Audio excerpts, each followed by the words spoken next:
Қойшы қара дүниеге келгенде Құлманның үйінде ешбір өзгеріс болған емес. Әкесі Құлман 70-тің құлақ кесті құлы, мәңгі бақи қойшысы еді. Шешесі Орынбике 70-тің отын жағып, күлін шығаратын басы байлы күңі еді. Меншікті баспаналары байдың қараша үйі. Қырық құрау жамау, шұрық-шұрық тесік құрым үй, төбесінде түндігі жоқ. Жел үрсе азынайды. Жаңбыр жауса тамшы сорғалайды. Күн шақырайып ыстық нұрын төксе, қараша үйдің іші отша қайнайды. Оның үстіне құйын болса, отты алып кетіп өрт шығып жүрер деп, күннің ыстығына қарамай, бәйбіше отты қараша үйге жаққызады. Оттың аптабына күннің ыстығы қосылып, маңдайдан тері айғыз-айғыз болып жосып, күлді бұрқыратып Орынбике отырады. Байдың салқын үйіне, байдың жұмақ тұрмысына қарағанда, қараша үйдегі өмір қара қалған өмір ғой. Бірақ өзді-өзі болып шүйіркелесіп, осы қараша үйде тыныш өмір өткізе алса. Орынбике одан артықты күтпейтінде секілді. Тыныш өмір қайда, бәйбіше тысқа шығып, қақырынса да Орынбикенің жүрегі зырқ етіп, от көсеп отырған шалша темірі қолынан түсіп кеткендей болады. Орынбике бала көтеріп, күні толған соң Құлманды бір түрлі кейістік басып жүрді. Жұмысты шамалап істе, байдың ісі бітпес. Екі қабат күйінде өзіңді өзің күтпесең болмас дейді Құлман. Құлманның жаны ашығаннан айтқанын Орынбике сезет. Өзін өзі күтудің мүмкін емес екендігін білет. Әйтсе де ерінің дағдарғанан айтқан сандырақ сөзін көңіліне демеу көріп жүре береді. Күн шашырап шығып келе жатқанда, құрық шасын сүйретіп Құлман қойын өргісіп жүреді. Жетпісбай желең шапанды иыққа жамылып, көбедей болып көлеңкеде отыр. Жер қайыстырып өрген малыны ішінен масаттанып риза болып та отырған шығар. Өйтсе де сыртқы пішінде жайдары қалыптың ізі жоқ. Әкесі бүгін өліп отырғаннан жаман тұлданып, қабағынан қар жауып отыр. Қой өргізіп жүрген Құлманға 2-3 рет жегіп, ауыр-ауыр сөз айтты. Алғанын адалдамайтын ит деген сөзге де барады. Құлманның қой баққанына мұнда 32 жыл болған екен. Адалдамастық Құлман не алып ет? 32 жылдың еңбек ақысы тым болмаса бір күрке тігіп алуға жетпегені ме? Ішкені байдың сарқыты, кигені байдың ескісі. Сөйтіп жүріп Құлманның тапқаны қайсысы? Торсыққа құйған айранды ала кетейін деп, Құлман қараша үйге кірсе, бет-аузы күреңденіп, екі қолмен жер тіреп, тынысып кетіп Орынбикеге отыр екен. Есіктен кірген Құлманға жау таңдап көзі өтіп барады. Бірдеме айтайын дейтін шығар, бірақ жөні жоқ қой. Орынбикенің айтқанын істейтін Құлманда қайбір ерлік бар. Босағаға сүйеніп Орынбикенің ойдағы сөзін Құлман айтпай сезіп тұр. Көңілі бұзылып қамыққан секілденеді. Өзінен өзі тұрып, ыза қысып кеткендіктен айналдырып киген тері тонның жүнін қолымен жұла бастайды. Толғатып отырсың-ау. Иә, ерлі әйелдің қиын қыстау кезеңінде біріне бірінің сөз қатқан түрі осы.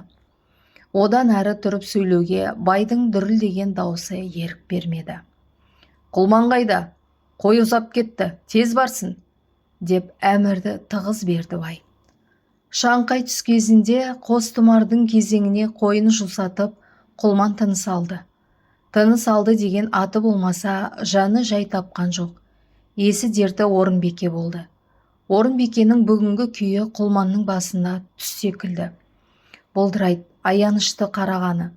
Құлман үйден шығып бара жатқанда, ернін жыбырлатып бірдеме айтқаны. Не айтқанын ести алмай қалғандықтан қайта кіріп сұрайын десе де, байдан қаймығып, құрықшасын сүйретіп қойға қарай жүгіргені. Бәрі де бұлдыр. Құлман бүгін ояу емес, қалың ұйқыға кіріп, осы күйге түсінде ұшырап отырған секілді. Күндегідей тонын таяққа жауып, көлеңкеде істеген жоқ. Мойнына іліп жүрген дорбасы айран құйған торсығымен ұмытылып, үйде қалып қойған. Шөлдеп ерні кезерсе де, әлі шалапты керексінген жоқ. Қазіргі тілегі, қазіргі ойы өз жанын баптау емес. Өз жанынан әлде неше рет қадірлі бір жанның жайын ойлау секілді. Өркештенген томарды жастық қылып Құлман жатыр. Асты сазды су. Томар арасының шалшығын шылпылдатып, секіріп көлбаққа жүр. Инеліктей қатқан сары маса быжынап ұшып, қасқа көзге қонып, маза бермейді. Әуе айнадай жалтыр. Жел үрмей әлем құлаққа ұрған танадай тынған. Алыстағы қара сағыммен бұлдырап, аспанға созылып тіреліп тұрған сияқты. Әлде қайда көк жиегінде теңбілденген шоқпақ қара бұлттар қылтиып бас көтерген сияқты болып еді. Ұзамай көтеріліп күнбатыс жаққа қанатын тегіс жайды. Қоюлана келе қара қошқылданып күннің бетін бүркеді. Күйіп тұрған ыстық тамыз бірден өзгеріп, самал жел үре бастаған секілденеді. Күн күркіреп, найзағай жарқылдап, мүлгіген табиғат долы күштің қойынына кіріп бірдемеге әзірлегендей болды. Құлман орнынан тұрып, ауылға қарай қойын беттегенде бұлт түнеріп төбеге келіп, ірі тамшылар жалғыз қалақтап, тырсылдап жерге тама бастап. Күн ұясына батып бара жатқан кезде, қойды ауылдың сыртындағы белеске қаптата салып, Құлман ауылға келді. Ауылда ешбір өзгеріс жоқ. Бай мен бәйбіше көлеңкеге көрпе төсеп самалдап отыр. Көрші үйлердің әйелдері жан таласып байдың сиырын сауып жатыр. Ысмақ жылқышы желпейіне беліне байлап, құрығын сүйретіп жылқыға кеткелі жатыр. Отаудың көлеңке жағында байдың келіні мен бойжеткен қызы сызылып іс тігіп отыр. Асығып келе жатқан Құлманға көзі түсіп, қызға бірдеме айтып келіншек күлді. Қыз да күлді. Олардың күлкісі Құлманға атқан оқтай жаман тиді. Маңдай бұрынғыдан бетер тырысты.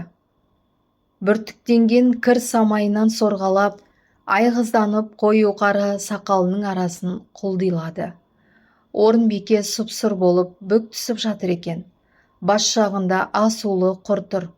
Құлман үйге кірген бойы жүрегі елжіреп, Орынбикенің бас жағына жүресіне отыра қалды. «Тірімісің?» деді. «Тірімісің? Әне қара», деп әлсіреген қолын созып Орынбике аяқ жағын көрсетті. Бұрқыраған күлдің төрт жағында шылғау қылып жүрген ескі шапанның өңірінде ораулы бірдеме жатыр еді. Бұл Құлманның ынтық болып жүрген баласы. Жасы 40-тың екеуіне келгенде бірінші көрген перзенті еді. Ораулы жатқан баланы көргенде Құлманның көзіне жас ыршып-ыршып кетті. «Айналайын, тоба қылдым. Қалқамның атын қойшы қара қоямын» деп Құлман. Қойшы қараның туысында өзгеріс болмаған секілді, тәрбиесінде де өзгеріс болған жоқ. Өзінен өзі тәрбиеленіп өсіп келе жатқан сияқты болады. Орынбике тезек теріп, сиыр сауып, су тасып, байдың жұмысында жүрсе, қойшы қара ұзақты күнге бесікте жатады да қояды. Қарны ашып жыласа, тербетіп жұбататын адам жоқ. Шыңғырып жатқан даусын естісе, «Жағы қарсқыр бала екен, тумай кеткір, қайдан туған?» деп бәйбіше үйінде отырып шаптығады. Бәйбішеден қаймыққаннан Орынбике мезгілімен емшегін де бере алмайды. Келіні отауында баласын шомылдырып, алақанына салып аймалап, «Қасым жаным» деп шөп-шөп сүйіп отырғанда мұның да іші елжіреп, қойшы қарасын бесіктен шешіп алып, қысып-қысып сүйгісі келеді. Онысы бір тілек қой, тілегін орындайтын күн қайда. Қойшы қара 2-3 жасқа келгенде домаланған қара бала болды. Шүлдірлеген тілі қызық. Орынбикені мама дейді, Құлманды әке дейді. Әке деп үйретіп жүрген Орынбике баланың тілі келмей бастапқы кезде әк деп те жүрді. Соның өзі зор махаббат көріп, қойдан шаршап келгенде Құлманның төбесі көкке тие жаздайды. Қойшы қара аяғы шығып алған соң мамасынан айрылмайтын болды. Суға барса да, тезек терсе де, сиыр сауса да, жарбайып соңынан ереді де жүреді. Кейде жүріп шаршап айдалада көдене жастанып ұйықтап та қалады. Орынбикеде күйеу жоқ. Қабын арқасына арқалап ұйықтаған баласын бауырына қысып, артынып-тартынып үйге келеді.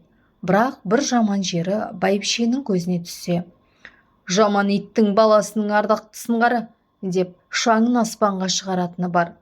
Ондайда Орынбике сасқаннан бауырын қысқан баласын жерге домалатып жылатып тастап та кетеді.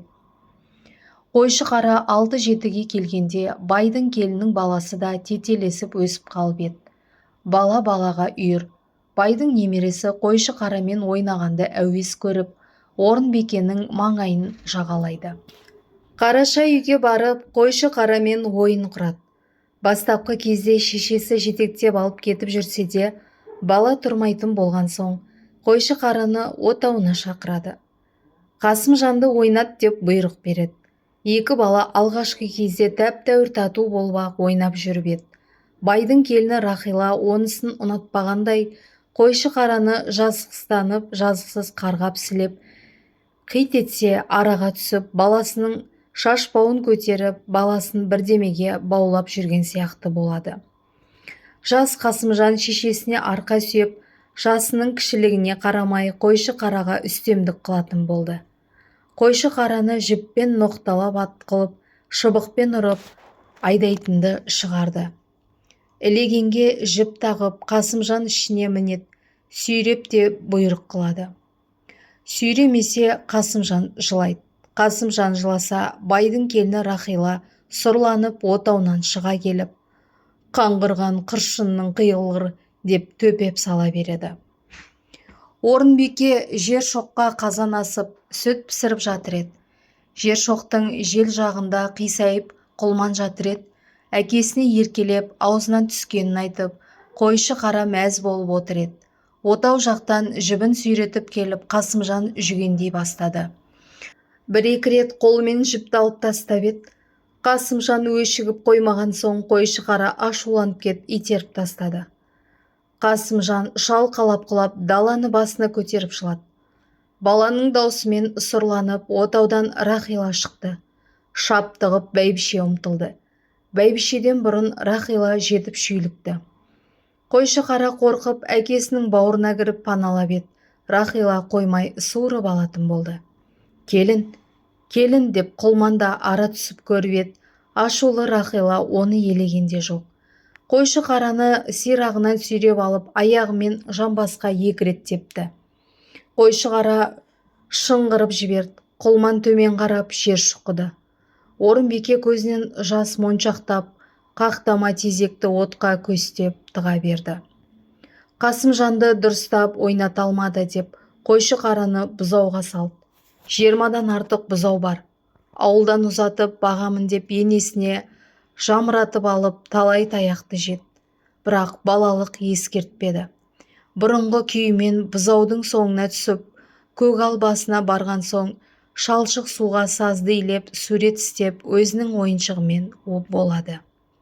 Бір күні қалың шөптің арасында суретімен ойнап отырып, шаршаған соң қисая кетсе ұйықтап кетіпті. Төніп келген дүрсілдеп шошып оянып басын көтеріп алғанда, бір нәрсе тасыр-тұсыр ете қалғандай болды. Қорқып кетіп қашайын дегенде, жерде домаланып жатқан жетпісті көрді. Аты үркіп, аудырап кеткен екен, аяғын ақсай басып тұрып, жетпегірдің баласы» деп бай ұмтылды. Қойшы қара орығып жөнелді. Бұл жерде құтылғанмен түбінде қамшының арқасына тиетін сезді. Бірақ оны да елеген жоқ. Қашып келе жатып, байдың теңкейіп құлағанына мәз болып өзін-өзі күлумен болды. Қысқа қарай Орынбике ыңқыл-сыңқылға айналды. Қыс болса, мұны албасты басатын әдеті деп, бәйбіше оған жаман шаптығады. Бәйбішенің даусы шықса, өкпесін сүйреп Орынбике жүре беруші еді. Бұл жолы жүре алмады. Бір-екі күн ыңқылдап созылып жүріп, бір күні таза жатып алды. Денесі күйіп жанып, жанын қайда қоярға білмеді. Әлсін-әлсін су ішіп, маңдайына қар бастырумен болды.